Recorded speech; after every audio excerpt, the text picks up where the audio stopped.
a man who was spread-eagled and beaten at his feet with copper cables by the Taliban, kept describing him as a dirty, rotten traitor who should have been shot, who would have been shot when America was strong. And in fact, he kept mimicking a rifle and shooting big bong. Yeah, but you can understand to a certain extent why the president would have used that kind of language, given the narrative that you've already described of Bowe Bergdahl walking from his post to go and meet the Taliban. What was his reason? Are we any the wiser as to why he actually walked from his perspective?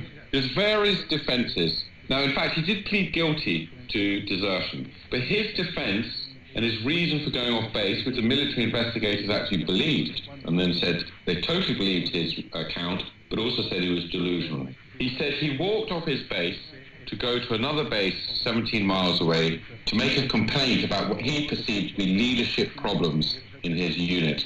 And he thought in his head that these leadership problems were actually endangering the lives of his fellow soldiers. Now, I use that phrase, endangering the lives, because the tragedy of this case, in trying to bring to attention these so-called leadership issues that were endangering the lives of his unit, he put the lives of thousands of US soldiers at risk, because he deliberately triggered what was in effect, the rest of the war was put on hold, whilst all American forces, assets, satellite intel, human intelligence, men on the ground, risked their lives to search for this kid who'd walked off his post.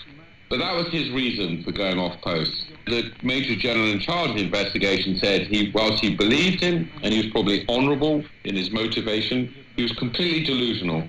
There were no real leadership issues. And in fact, it then came out, but only in this trial in court, that he had actually, before joining the army, had joined the US Coast Guard and been thrown out for having severe psychological issues. He was thrown out after only 23 days in the Coast Guard for being psychologically unfit. And the US Army issued him a waiver, a medical waiver, and their own medical reports have gone into great length and concluded he suffers from various mental health issues, which played a part in this. But at the same time, they didn't stop him knowing from wrong from right.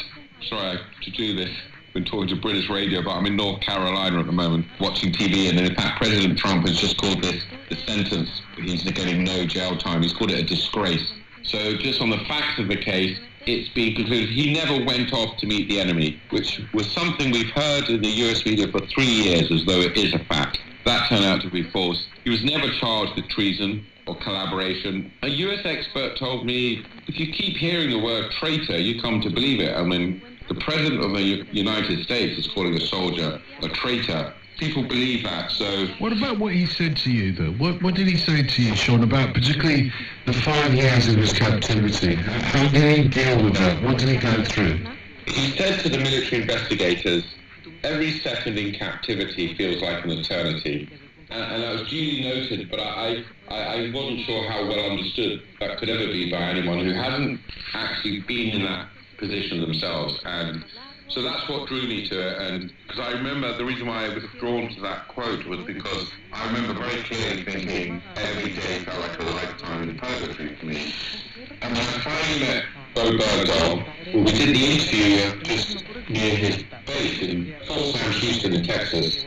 And as I looked into his eyes, we're in a small tool shed in a farmhouse. It's a strange location of his choice. I remember something his debriefers had told me, that as he was talking about the events of his 5 years, they could tell he was back in that room and reliving the experience as though it was happening at that time.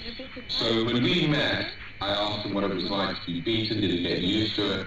And I asked him about what it was like to be in a cage. It turned out the Taliban kept escaping so often, they stopped beating him and torturing him because they realized it would kill him. So they locked him in a cage, a 6 foot by 7 foot, I think 7 foot by 7 foot cage. He stayed in that cage in solitary confinement for 4 years. And as I asked him about it, he started describing the cage, rather like you might have a builder describing a little extension of a back house garden. I realized he was back in that cage.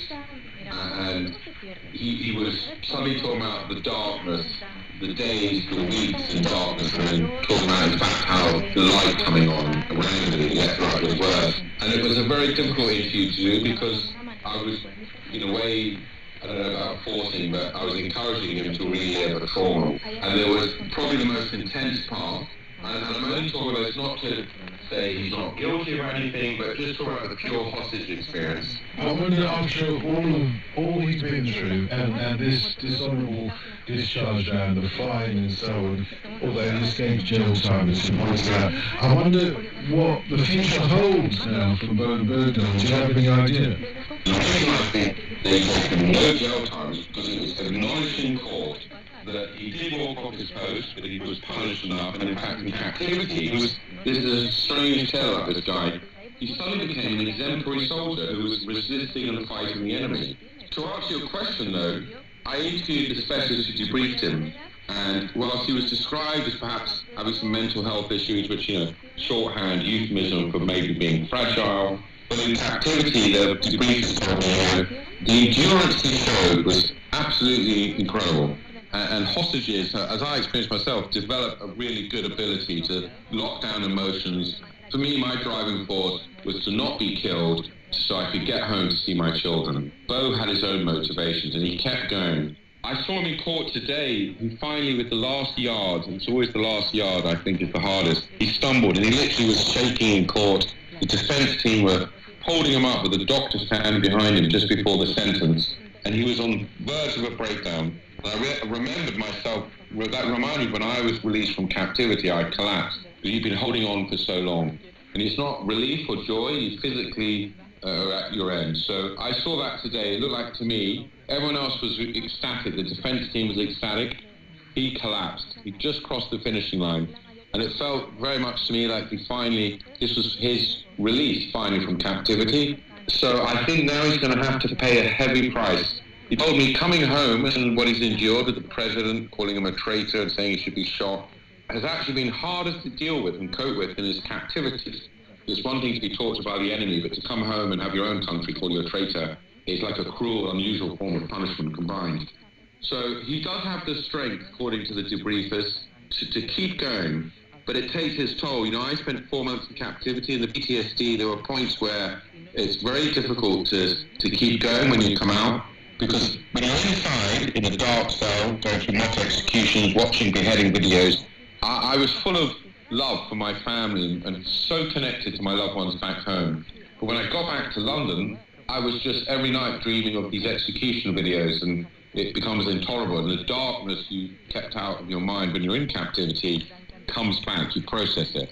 Bergdahl's had 5 years of darkness and violence he hasn't yet processed, and now 3 years in America of going through trial by media. So that's a long answer. I hope he makes it through.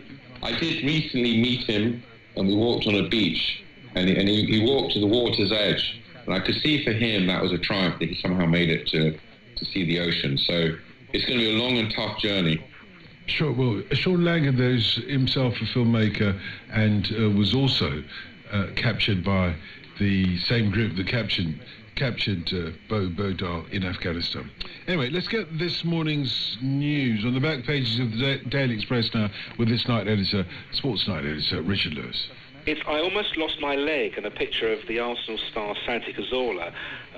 Extraordinary story, this. He's been out injured with an Achilles injury, and it's got infected, and it took away 8 centimetres of his Achilles.